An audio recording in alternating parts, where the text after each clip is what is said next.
Saludamos también a los compañeros del Sindicato de Mineros aquí presentes.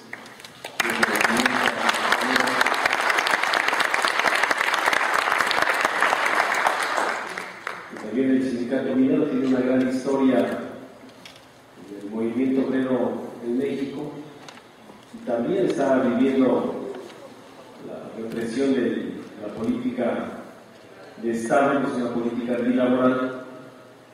Y escuchando la reseña histórica del movimiento, del contexto político nacional de esa época, de 1936, pero también había un contexto político internacional. Si ubicamos, estaba la crisis financiera de 1929, lo que llevó a la Segunda Guerra Mundial, y esa crisis financiera empezó a pegar en todos lados. Así como en Europa había movimientos, también en Estados Unidos hay un movimiento en Estados Unidos, en esa época, un año después, en 1937, donde se empiezan a organizar los trabajadores estibadores, que se encargan de descargar los barcos, los camiones, que no estaban organizados en sindicatos. El tema de los sindicatos pues, viene de Europa, de Inglaterra, precisamente, de cómo se organizan los trabajadores para tener mejores condiciones. Y hay una época también importante en Estados Unidos a partir de los acontecimientos que se dan en México. Primero los estibadores, que hasta la fecha el sindicato estibador hoy están desde California hasta Alaska. Es un sindicato que también está observado por las políticas capitalistas porque tienen una forma de organización similar a la nuestra. Incluso si recuerdan, en algunos años han venido dirigentes del sindicato estibadores aquí a compartir con nosotros sus experiencias. Después de organizar el sindicato allá de estibadores, también se organiza el sindicato de los transportistas, y estos dos dieron paso a una de las federaciones importantes en México, que es la FELECIDO. Lo traemos porque en ese contexto, pues hoy el conflicto del SME, el Sindicato Mexicano de Electricistas, pues también tiene un contexto político internacional. Hoy la crisis capitalista, lo que aquí nos dijeron, que no nos preocupáramos, que era un catarrito, hoy es una pulmonía. Hoy los trabajadores mexicanos pues estamos en una situación de emergencia, producto de estas políticas que implementan los organismos financieros internacionales. En especial el Banco Mundial y el Fondo Monetario Internacional, que también vale la pena señalar que cuando la Segunda Guerra Mundial se crean estos organismos fue para crear un fondo de ayuda a la reconstrucción de los países devastados por la guerra. Y después esos organismos se quedan, pero hoy para fijar políticas en todo el mundo. Hoy esos organismos se sostienen tanto de empresarios capitalistas como de gobiernos capitalistas, y están en todos lados buscando imponer sus propias políticas.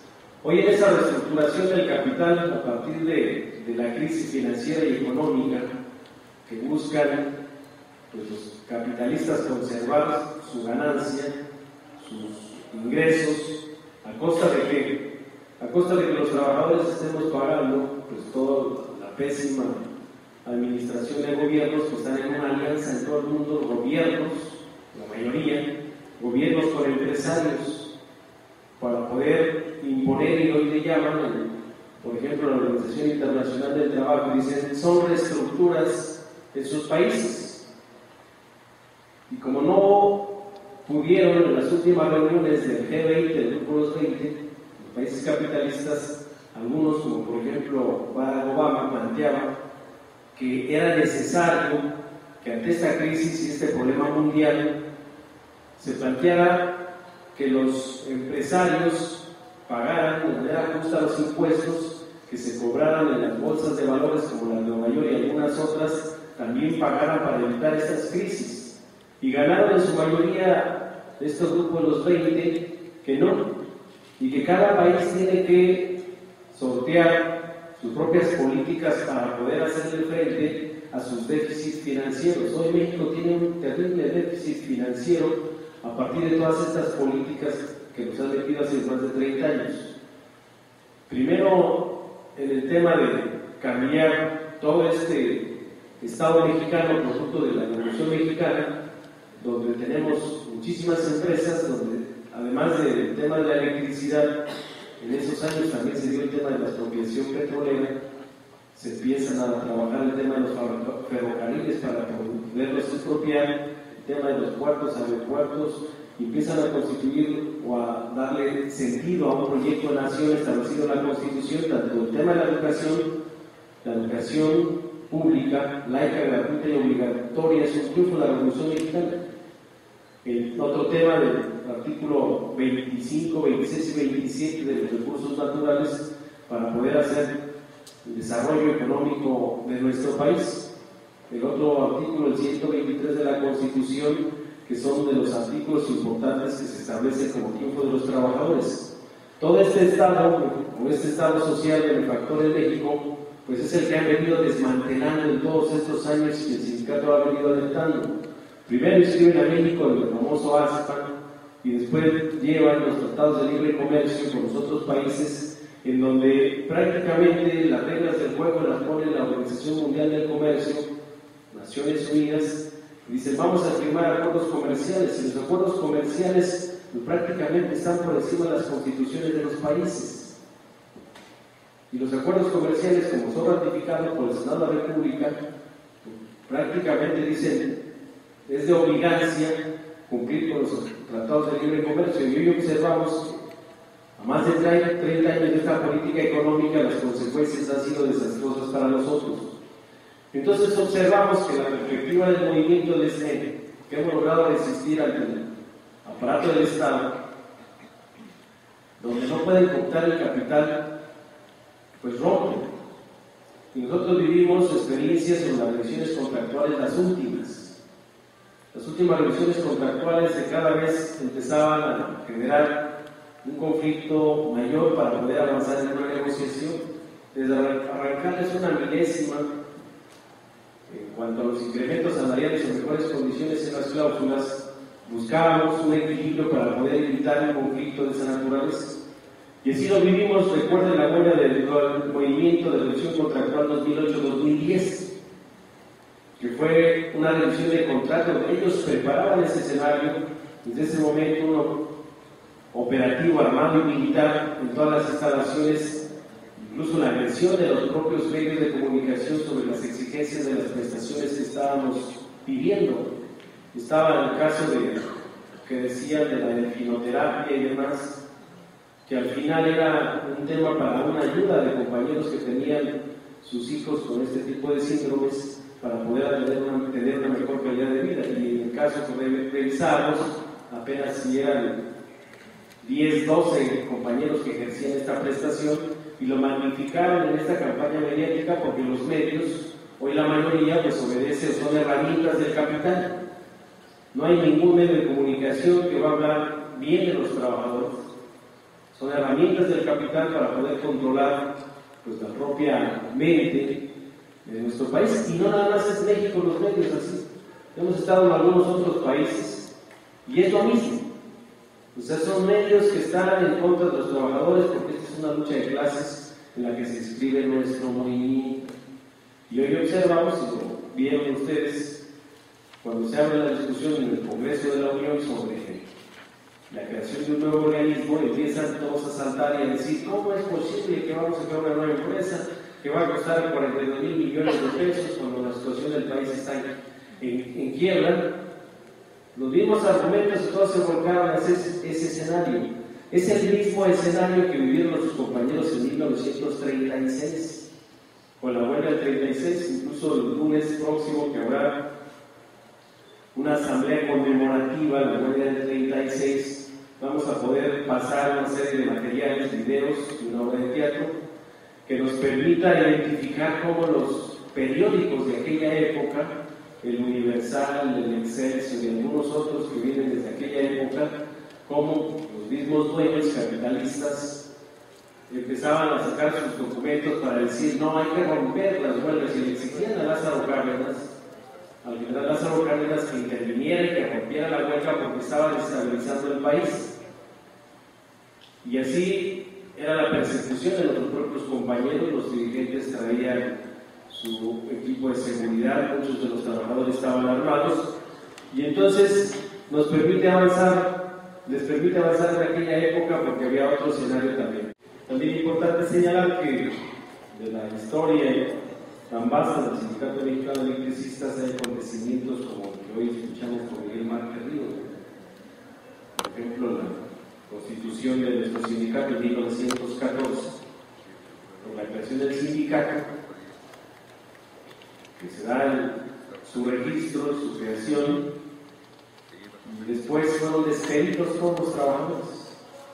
Todos los sacaron a la calle, desconocen la representatividad de ese momento con Vicente Ochoa, con Ernesto Velasco, los desconoce la empresa que era la American Electric Power Company, y en el lugar de los trabajadores, el sindicato contrataron aprendices para hacer su trabajo.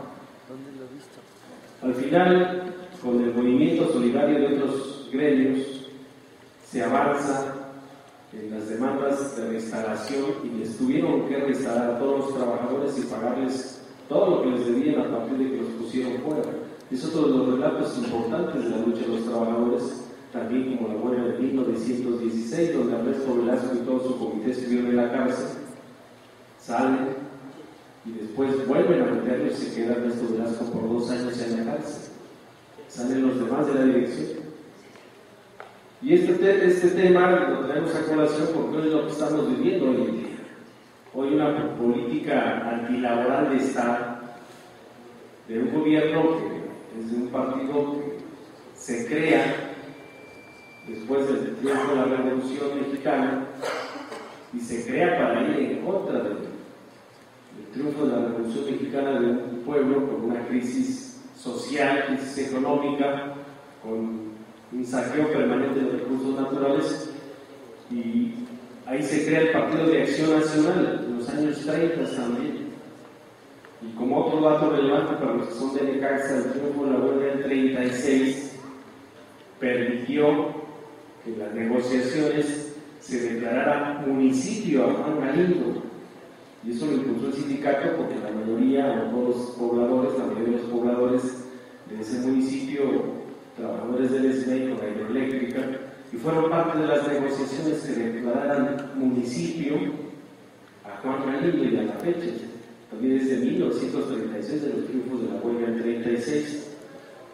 En el contexto hoy y las perspectivas que tenemos para avanzar, pues hay un contexto internacional, una crisis financiera y económica, un abuso de los gobiernos con los empresarios, y lo vemos en los propios países capitalistas o los que se dicen del primer mundo, como a pesar de que los sindicatos han venido negociando y modificando las legislaciones en materia laboral, como el capital es insaciable, y lo vemos en el caso de Grecia, por ejemplo.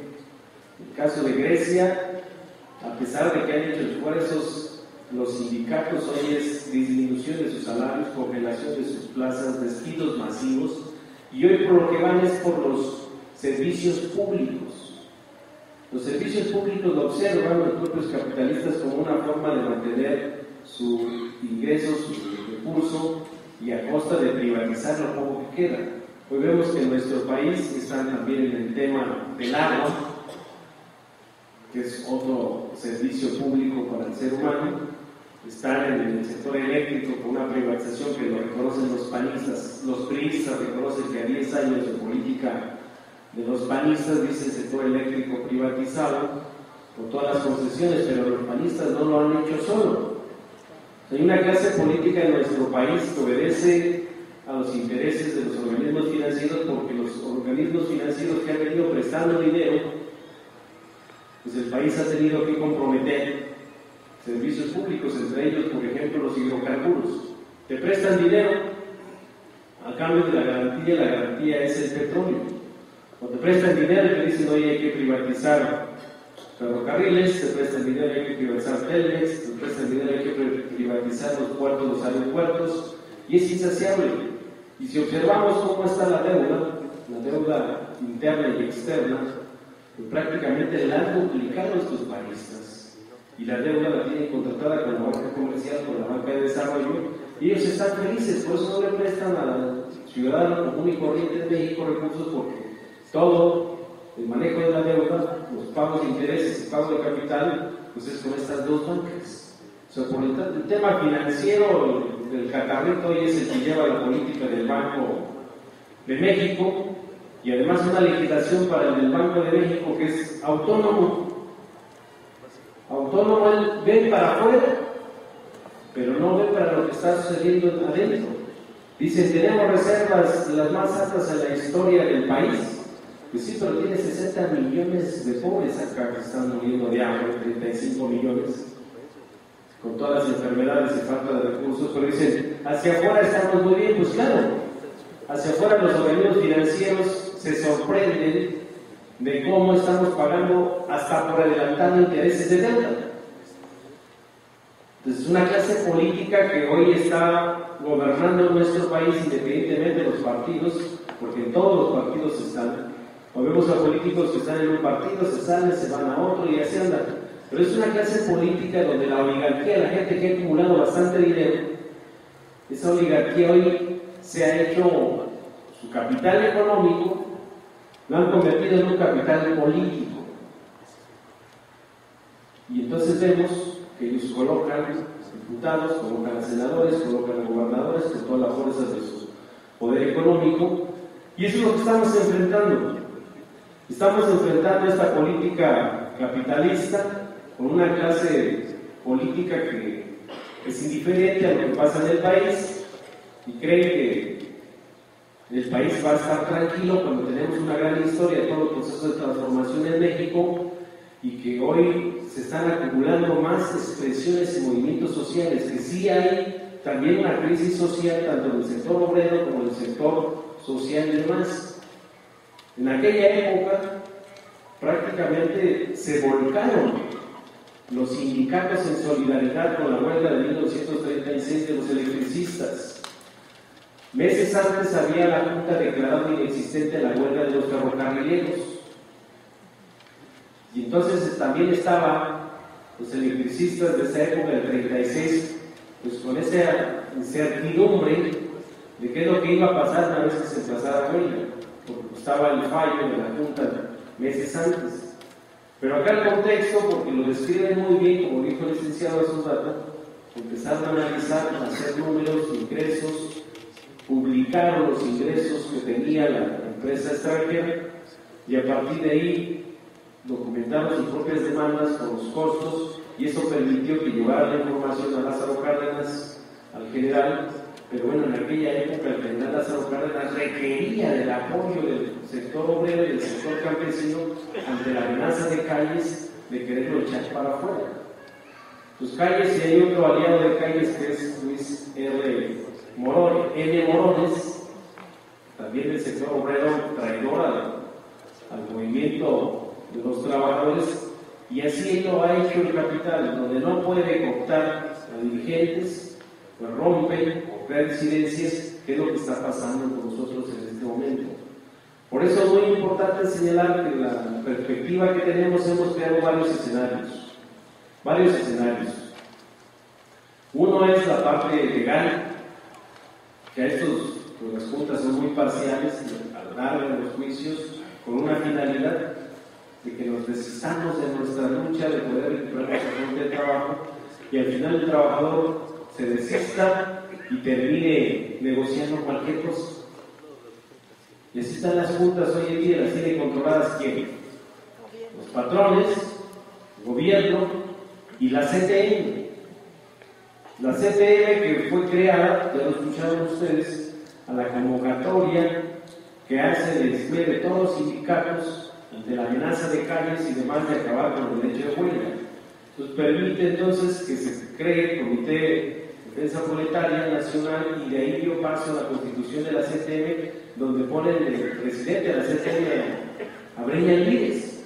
Y así están los propios libros, porque ahora dice que la CTM la creó Lombardo Toledano, y no es así, sino fue Breña Lídez el primer presidente de la CTM, que después, por cuestiones de cómo se manejaba el sindicato, en una asamblea decide salirse de la CTM. Hoy la CTM es la que ha permitido a los gobiernos en turno, evidentemente de qué partido, incorporar estas políticas antiobreras de que salgan sindicatos de protección, contratos blancos, y que permitan al revés contratos de protección, sindicatos blancos, y estos han permitido entonces la creación de los outsourcing por todos lados, han permitido ir desmembrando los derechos de los trabajadores, los contratos colectivos, y hoy están buscando, con el apoyo del gobierno en turno, porque la CTM siempre se señaló como una central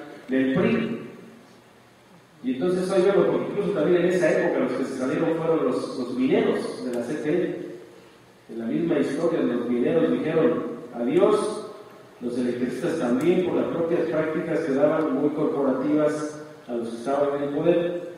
Hoy la CTM pues tiene en la representación de las juntas presencia, tanto las juntas federales como las juntas locales, y ese es el poder que acumula la CTM.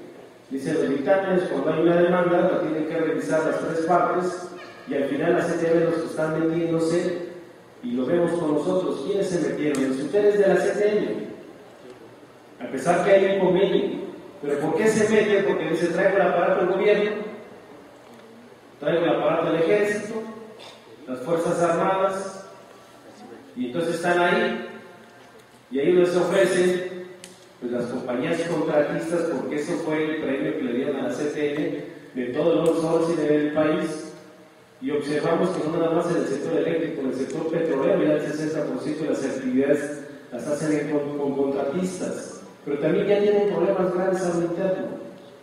Se han multiplicado las empresas contratistas y entonces la resistencia de los trabajadores se está generando. Igual en el seguro social, que han venido desmembrando el propio contrato colectivo de ellos, donde la subrogación de servicios llegan y les permite entonces a los que administran el seguro social contratar por honorarios, algo que implementaron también en Luz y Fuerza. ¿Recuerdan cuántos honorarios teníamos cuando llegamos nosotros a la dirección del sindicato? Empezaron con 5, con 10, con 15, se fueron aumentando hasta llegar a 1000. Llegar a 1000 y empezaban a hacer funciones de nosotros los sindicalizados, y era la estrategia que empezaban a hacer, se les vamos quitando actividades y después nos quedamos con todas las áreas estratégicas. Lo que hicimos en un movimiento de resistencia fue echarlos para afuera de los honorarios y recuperar gran parte de las actividades que se nos habían quitado con años anteriores. Hoy lo que estamos diseñando como estrategias, ¿cuáles han sido? La parte jurídica como defensa, la parte legislativa, que es un escenario que tenemos ante la coyuntura del 2012. Quienes tomaron la decisión de bloquear el SME, ¿quiénes fueron? Todos los partidos políticos. Fueron todos los partidos políticos, fueron los empresarios, se amarraron con Calderón, incluso hasta hablaron con varios dirigentes sindicales, con la propia iglesia, todo el aparato del Estado, los tres poderes, tanto el legislativo, porque en el legislativo se hubiera interpuesto en la controversia constitucional, no hubiera pasado el decreto, porque todos sabemos que Luz y Fuerza se crea a través de una iniciativa de ley por ordenamiento del Congreso de la Unión. Entonces tenemos una perspectiva que la política, la legislativa, que los días pasados no resuelven. No resuelven, ¿por qué? Porque también tienen intereses un sector del PRI. Hay un sector del PRI que apoya la lucha del Estado, pero hay otro sector del PRI que obedece a las políticas privatizadoras y que está sin definición. Y es el que tenemos que apretar los próximos días. La iniciativa ahí está, no está muerta, está viva.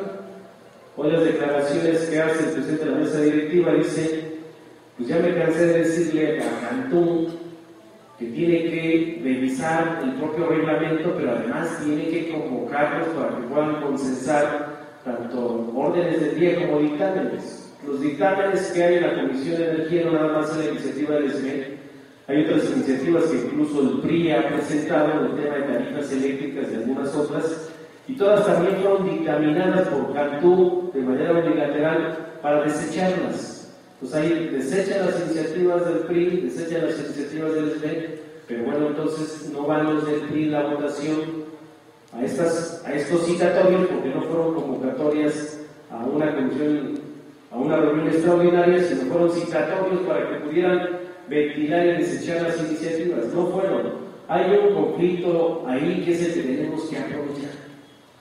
El conflicto entre los dos partidos, el PAN y el PRI, que son los que tienen sus intereses porque han venido gobernando, en estos 10 años el PRI ha venido gobernando con ellos. Pues vamos a observar el desenlace, pero ahí dan la presión. ¿Qué presión van a tener en los próximos 10 años? La agenda legislativa trae varios temas de la existencia de Calderón de las reformas estructurales y convocar a un periodo extraordinario. Se han reunido, pero ya se lo van a llevar hacia Calderón. Ya entendió el PRI que negociar con los panistas no les van a cumplir. Entonces la estrategia del PRI es, pues sí, vamos a sentarnos a dialogar y se van a ir hasta septiembre. Creo que no van a sacar periodo extraordinario, no hay ningún dictamen en comisiones que permita hacer lo que les pidió Calderón, de un periodo extraordinario. Y entonces van a llegar al periodo ordinario de septiembre a varios escenarios. Uno, forzosamente, aunque hubieran rechazado nuestra iniciativa en la comisión, se tendría que discutir en el Pleno. Hoy no la desechan, la van a tener que discutir en el Pleno. Y van a tener que discutir, como lo hemos mandado ya de mensajes. Primero hay varios puntos de acuerdo, de exhorto de los congresos locales, principalmente apoyados por el PRI y algunos otros partidos, donde le dicen al Congreso Federal: legisle para la creación de una nueva empresa en la zona central del país. Tenemos una estrategia preparada para abordar a los congresos locales con los compañeros que han venido abordando estos congresos locales. Y la otra es, de todos los elementos que ya existen, de documentos del mismo Congreso y los litigios que llevamos, se tendrá que discutir entonces de cada nación si Calderón tiene facultades para modificar una ley, si puede modificar con un acto administrativo una ley, si puede extinguir empresas públicas, si puede violar los derechos de los trabajadores, que son los nuestros, como un sindicato del servicio del Estado, que mantiene un presupuesto a través del erario público, que ahí se etiqueta el recurso para el contrato colectivo y los salarios de los trabajadores. Si puede Calderón, en el caso de liquidaciones, su administración da liquidaciones por encima de la ley, con sus famosos bonos, de dónde presupuestar y dónde etiquetar ese dinero. Se tendrá que discutir en este periodo el inventario de los bienes de luz y fuerza. Es la fecha que no entrega el SAI inventarios. ¿Cuánto es el valor de luz y fuerza? Porque para poderla extinguir o liquidar, tienes que tener los costos de lo que vas a pedir administrar, y con el valor de esta empresa, tienes que ver todas las obligaciones que tienes con terceros. ¿Y quiénes son los terceros? También somos terceros nosotros.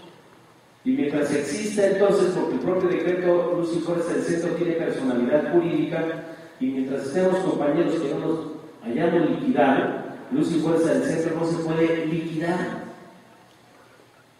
Y eso es muy claro porque hay un escenario que vivimos ya, o vivieron los jubilados.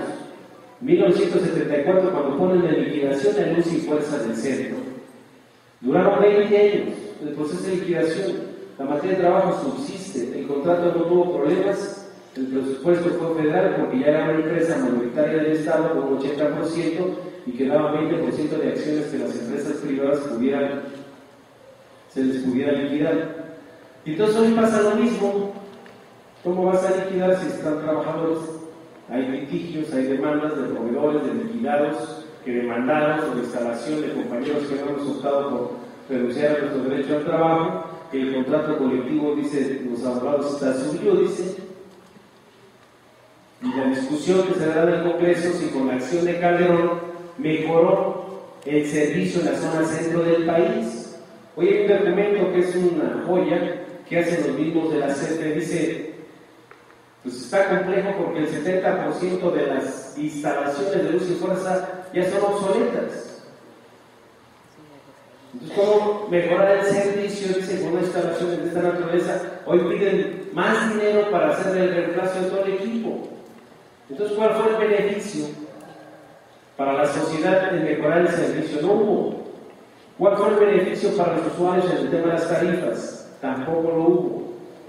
Y hoy vemos una sociedad donde los reclamos a través de los medios empiezan a salir, el recibo de luz que te llega, la toma de lectura, la lectura estimada, y de manera autoritaria hay cortes masivos en zonas para poder intimidar y llegar a las camionetas con patrullas del Estado de México, del Distrito Federal o del propio Ejército.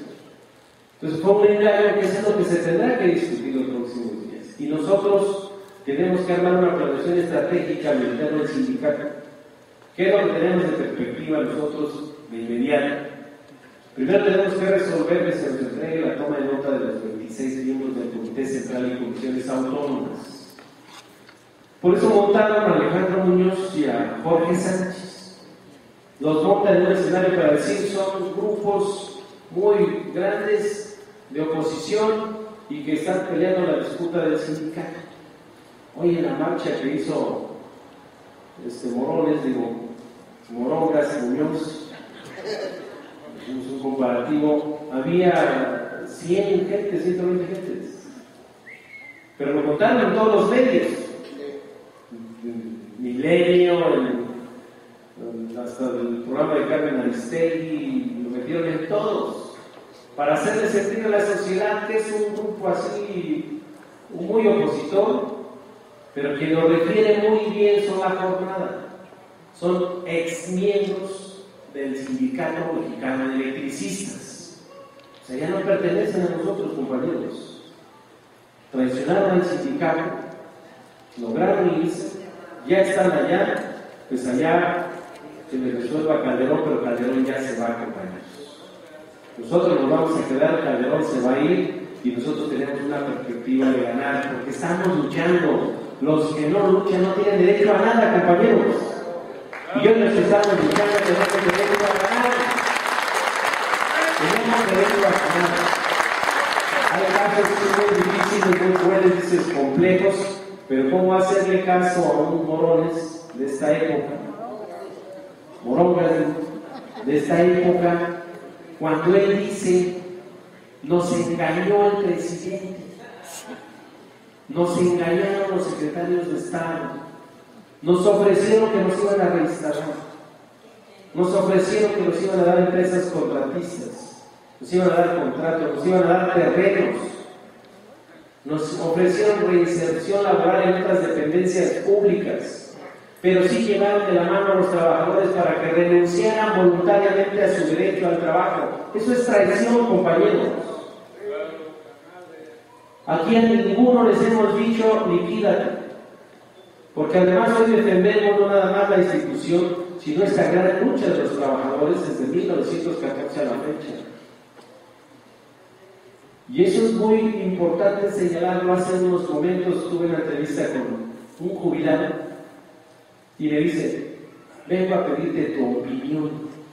Tengo mi hijo que tiene 22 años de servicio, le detectaron cáncer terminal, se quiere liquidar. Dice, pero yo quería platicar contigo. ¿Qué me decía? Pero no se puede liquidar.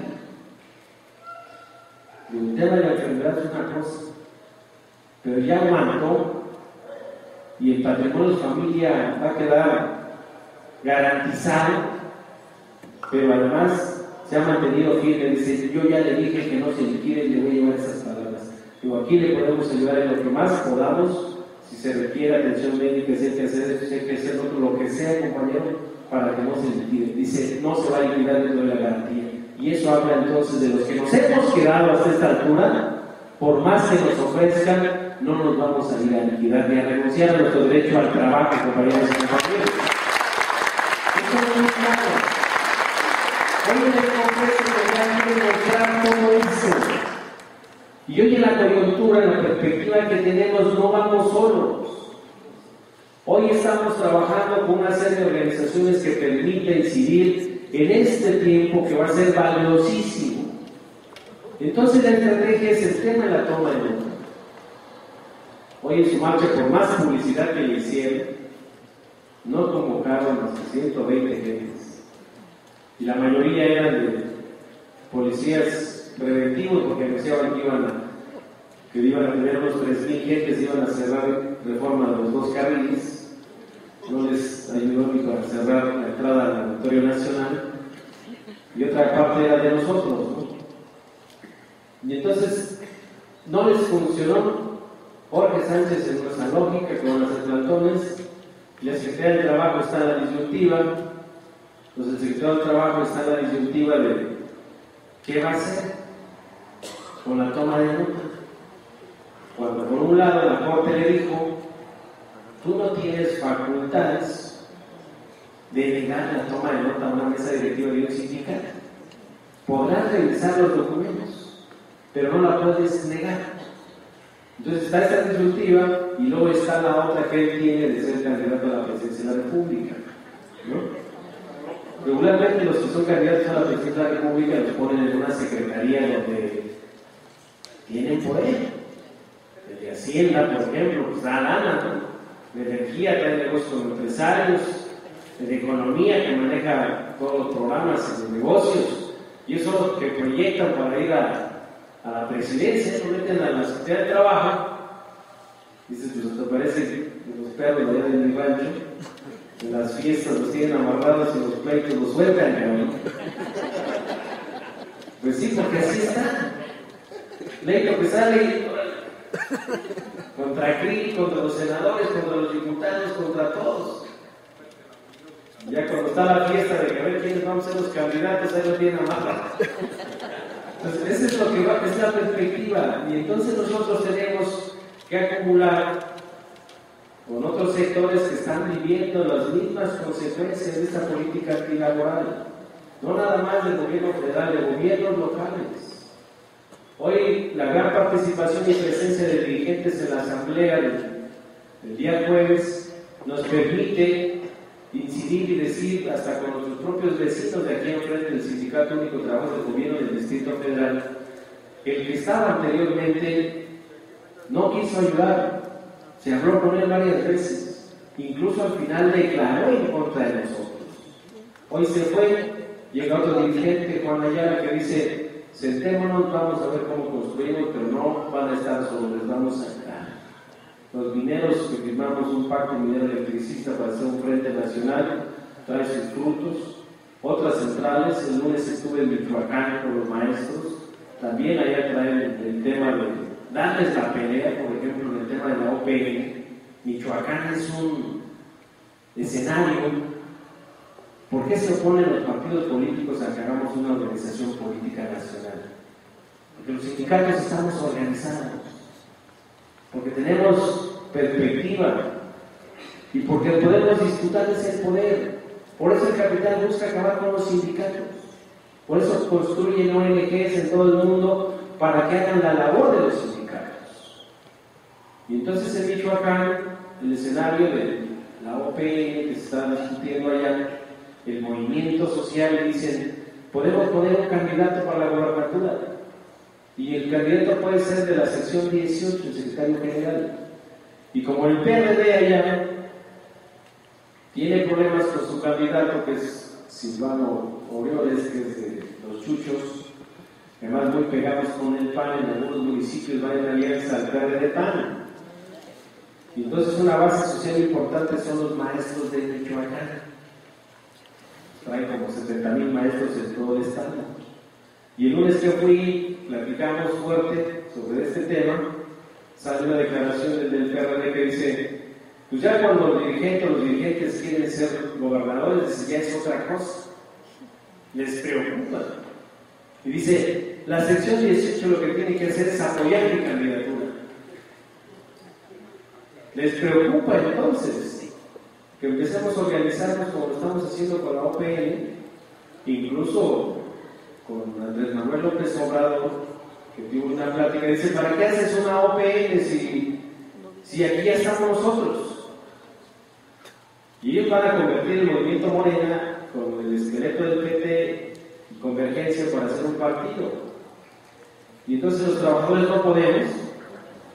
no podemos organizarnos nosotros y democratizar a nuestra gente y a la mayor parte de la gente del país, con la experiencia de lucha del sindicato, el poder llegar en el escenario del año que viene con un movimiento, una organización importante, acumulando con otras fuerzas políticas y sociales que dicen, ya estamos hasta la madre de esta política. Hoy hay compañeros en Guerrero, en la Sierra de Guerrero, organizando a los pobladores que sufren del abuso autoritario de los contratistas de la CFE, que el día que quieren llegan y les cortan su luz, desde los fusibles les cortan, los dejan sin luz, 2 o 3 semanas obligándolos a pagar, y hoy ya están los dineros y los compas de agencias, están desde el lunes allá en la Sierra de Guerrero, ya les enseñaron hasta subirse a los postes, ya les enseñaron a reponer los fusibles, ya les están explicando, y dicen, qué bueno, con esta capacitación no dejamos que entren ya los de la CFE y va a ser necesario porque vamos a poder hacer la chamba. Y así estamos haciendo varias regiones, compañeros. Entonces la perspectiva que tenemos que somos más jóvenes a pesar de que los medios de comunicación estén a su favor, hay más gente que está sufriendo las consecuencias de la política antilaboral. Chequen hoy mismo la jornada, 200 trabajadores despedidos de una empresa de zapatos en Tlaxcala, y cerraron la fábrica, les dice pasan a cobrar su liquidación, y si quieren trabajar en la maquila de zapatos, lo van a tener que hacer en sus casas, pero ya no tendrán derecho a salario ni a prestaciones, sino simplemente les pagaremos la maquila. Entonces esa es la política hoy, como vieron al gobierno muy valiente, agrediendo a un sindicato como el SME, que dijeron no va a pasar nada, todo va a estar tranquilo. Dice, pues ya el ejemplo lo puso el gobierno, hoy los empresarios con ese ejemplo quieren imponer en todo el país las mismas prácticas autoritarias y fascistas. Ese mismo fascismo de 1936, porque ahí empezaron a armar los guardias rojas para golpear a trabajadores. Llegaban por todos lados y a golpearlos, y era el encargado Morones de hacer toda esa práctica al servicio de los empresarios y de los gobiernos. Más que nada los empresarios. Esos eran los intereses. Hoy hay igual grupos de esquirones de la CTM que están metidos en nuestra zona, pero se van a largar, se van a tener que salir, compañeros. Hay una coyuntura donde tenemos que hacer que las leyes se respeten en este país. Las leyes ya están ahí. Tenemos que hacerlo, pero tendrá que hacer en una coyuntura del resto del año y el año que viene, que nos permita meter a estos que tomaron la decisión de agredirnos a que solucionen el conflicto. También la CTM está metido en Cananea, peleando en la titularidad del contrato colectivo cuando la huelga, que tiene desde hace más de 4 años, sigue en litigio, está sub iudice. Sin embargo, los CTMistas, en esa lógica, muy echados para adelante porque tiene el respaldo del PAN, y el PAN para ellos el mejor sindicato es el que no existe, y después entonces dice, como va a llegar el PRI en el año que viene, pues más a sus anchas, pero quién sabe, la moneda va a estar así en el aire, y donde vamos a tener que ver cuál es el PRI que van a candidatear. Si el PRI con un proyecto que establece la Constitución que ellos mismos crearon, ese proyecto que establece la Constitución del derecho a las garantías individuales que establece el artículo 1 de la Constitución, del derecho a la educación pública que establece el artículo 3, que nadie te pueda quitar tus pertenencias ni lo que tienes si no es a través de este debido proceso, que tú puedas trabajar en lo que a ti te satisfaga, que puedas tener el derecho de los recursos naturales. Hoy vemos con desgracia las declaraciones, por ejemplo, que vimos de cómo están intimidando al obispo Raúl Vera, porque ha venido denunciando todas las violaciones sistemáticas a los trabajadores en el sector de la minería, y como dice hoy en la declaración, es increíble que este gobierno le esté subsidiando a los empresarios, la mayor parte extranjeros, que no paguen impuestos, que paguen una miseria y todavía estén explotando a los trabajadores. Eso es lo que le duele a los capitalistas y a estos gobiernos. Entonces veremos cuál es el PRI que va a la candidatura del 2012. Si es el PRI de recuperar la Constitución, el petróleo, la electricidad, el gas, los recursos naturales, o es el PRI de los proyectos neoliberales que han venido impulsando desde la época de Salinas. Y ahí sí tenemos que nosotros jugar un papel muy importante en la toma de decisiones, compañeros, porque no nos vamos a enganchar en una campaña mediática que digan los medios desde este momento es increíble.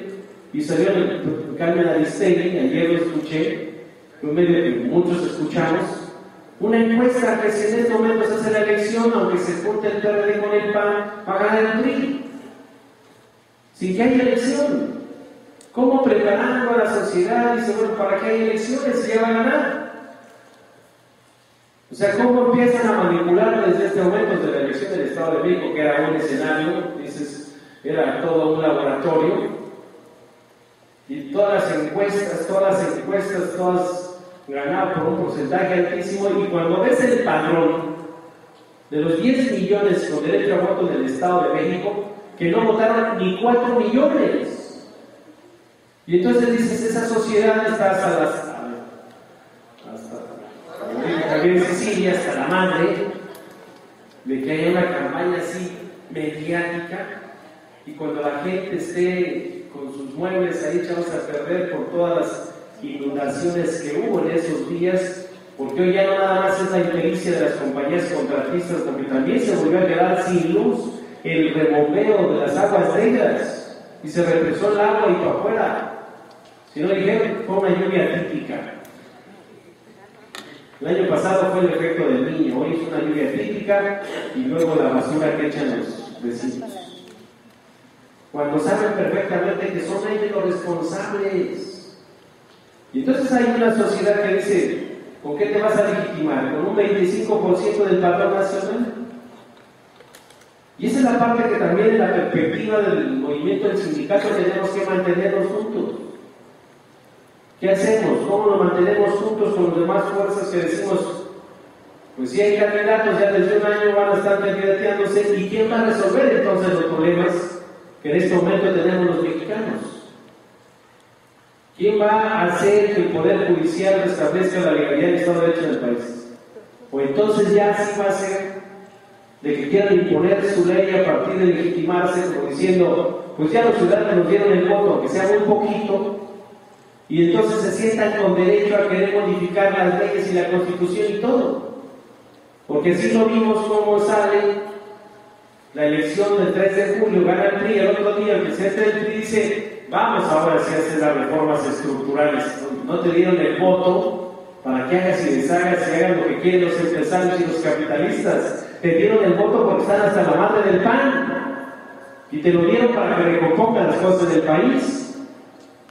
Esos escenarios son los que tenemos de perspectivas de cómo construir. Por eso es muy importante en este momento cerrar filas, sí abrir la discusión de temas, sí planificar las propias actividades, qué es lo que vamos a hacer en el Zócalo, qué perspectiva tenemos y qué coyuntura, para qué el Zócalo en los próximos días, cómo reforzamos, cómo hacemos otro tipo de prácticas como esta, que nos permita concientizar a la mayoría de los compañeros, que nos permita concientizar a los trabajadores en la resistencia, concientizar a los jubilados en la resistencia, a nuestras propias familias en la resistencia, y que permita que toda esta gama de compañeros que confluimos en la resistencia con otros sectores podamos estar en el escenario que nos permita resolver este conflicto.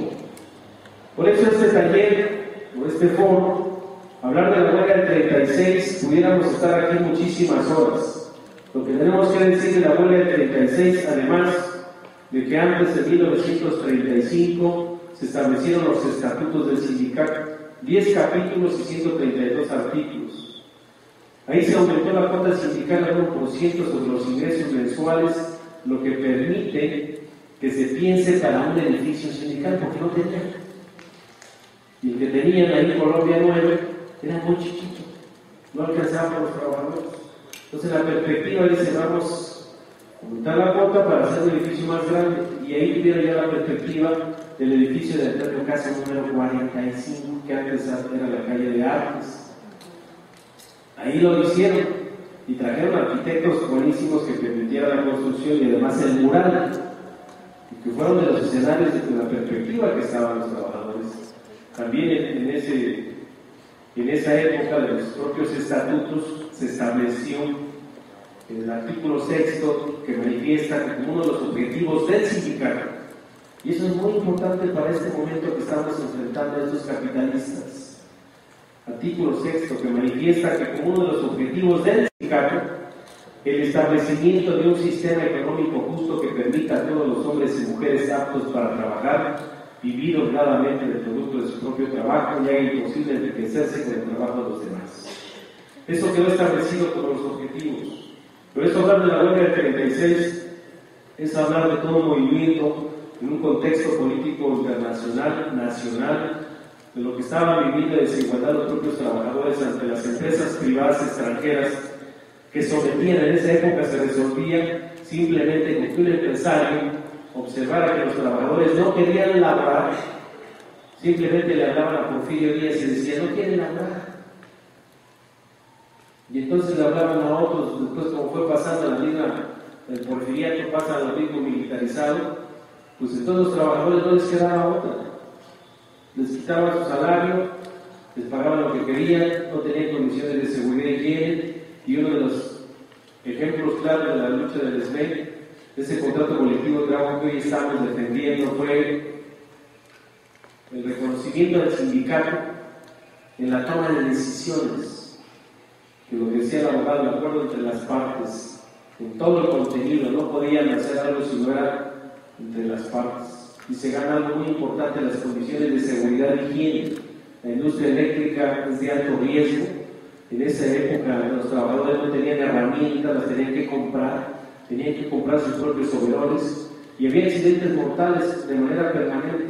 Pues ganan las condiciones de seguridad y higiene, se establece la cláusula 10 del contrato colectivo como parte de la materia del trabajo, qué actividades vas a desarrollar, cuál es lo que me corresponde, de todas las funciones.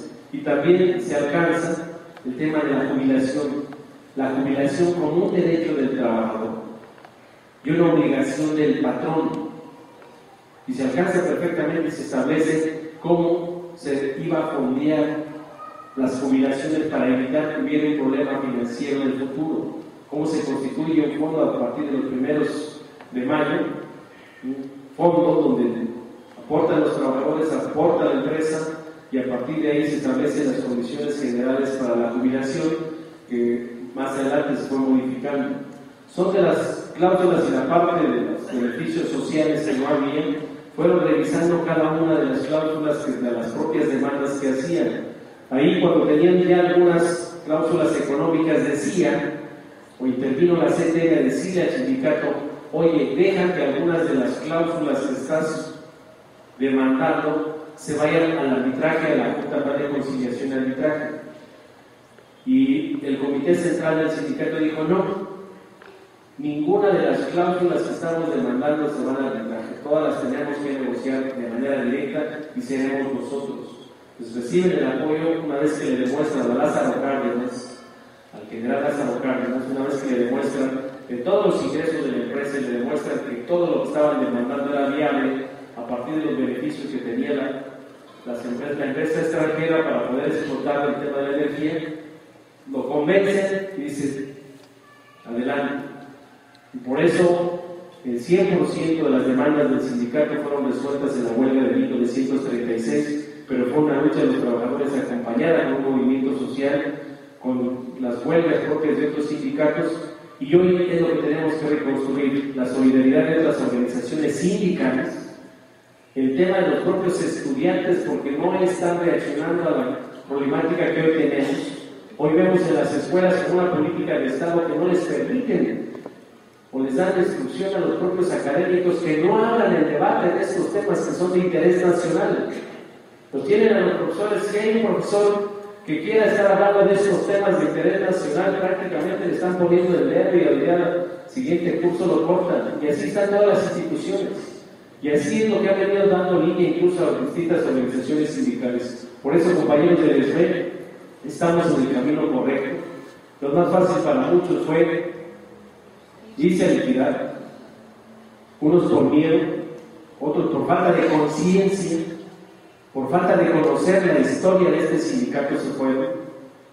En algunos casos también los funcionarios de Luz y Fuerza hicieron un trabajo con los departamentos administrativos diciéndoles: liquídate y de acá te podemos reinstalar, porque nosotros administrativos nos van a dejar, nos van a conservar en CFE. ¿Y cuál? Todos los echaron para afuera. Están demandando, unos se prestaron por honorarios, otros se contrataron con el SAI, ya los quitaron también. Y entonces todos estos operaron a los esquiroles que operaron para dividir a este gran sindicato. Lo que nos queda es mantener la unidad firme y férrea, seguir revisando la historia de este gran sindicato, hacer conciencia entre nosotros, porque tenemos que triunfar en 1916. Y en aquella época eran 300 trabajadores. En 1936 triunfaron los compañeros, y eran entre 4.000 y 5.000 trabajadores. Hoy estamos 16.500 trabajadores que no nos hemos liquidado, más tenemos más de 12.000 jubilados que hacen vida activa y que dicen: aquí estamos, y están nuestras familias y una sociedad también hasta y entonces podemos rendir buenas cuentas cuando triunfemos, decirles a los compañeros que nos antecedieron en la lucha que este sindicato va a trascender para iniciar los festejos de los 100 años del Sindicato Mexicano de Electricistas. Sí, para comentar ya al final, porque vamos a tener nuestra conmemoración del 75 aniversario de la huelga del 36, es una asamblea, como es una invitación, así lo hemos llamado. Estamos convocando a los comités de las divisiones forales, a la Comisión de Trabajo y a todos los miembros activos, porque en la presente se convoca la conmemoración del 75º aniversario de la huelga de 1936, que se efectuará el día lunes 25 de julio de 2011 a las 17 horas en el Salón de Actos del Edificio Sindical de Insurgentes 98, bajo el siguiente programa. El primer punto será una presentación de la cronología de la huelga de 1936. Hay un material muy importante, esto lo ha venido preparando tanto la Secretaría de Educación y Propaganda, la Secretaría de Cultura y Recreación, parte de lo que tenemos en los archivos históricos. Hay compañeros miembros del Comité Central, como nuestro compañero Jorge Herrera, nuestro compañero Antonio Guadarrama, Miguel Soto y varios de ellos, y ya se logró hacer un material muy interesante. Después de esa presentación de la cronología de la huelga del 36, va a estar la obra de teatro Huelga de 1936, del taller de teatro del Sindicato Mexicano de Electricistas. Después se hará una lectura, una contextualización del boletín número 5. El boletín número 5, de la fecha 14 de julio del 36, ese boletín es el que emite ya la asamblea, donde resuelve ir al movimiento de huelga que está ya el 16 de julio. Entonces, ese boletín, tenemos una copia de ese boletín y se va a dar una explicación del mismo. Y al final habrá un mensaje de un servidor que permita resaltar la vida y obra de todos los compañeros de la huelga del 36 y traerlo al escenario actual para que podamos fortalecer nuestra conciencia de clase como trabajadores y defender esta gran institución. Con eso termino, para que corramos la voz y que el día lunes esté repleto este auditorio, que permita que todo ese material se pueda transmitir. Vamos a pedir que una vez que esté el material, también habrá ediciones para que lo podamos entregar y de los propios videos subir a la página y podamos explicar cómo el sindicato ha contribuido en nuestro país a buscar mejores condiciones de vida y de trabajo. Y también decirles a los trabajadores de otros gremios que no pueden ser indiferentes ante la lucha o la aportación de los gremios emblemáticos como es el Sindicato Minero, el Sindicato Mexicano de Electricistas. Por su atención, muchísimas gracias, compañeras y compañeros. Hacen el esfuerzo de estar en este foro y eso nos permita que en los próximos días, que hay varias actividades todavía, podamos decirles a nuestros compañeros en la resistencia que es muy importante que conozcan, porque para poder defender algo tienes que conocerlo. Si no lo conoces, no lo defiendes. Y si conocemos y concientizamos, lo vamos a defender por siempre, compañeros. Muchísimas gracias. Que tengan buena tarde.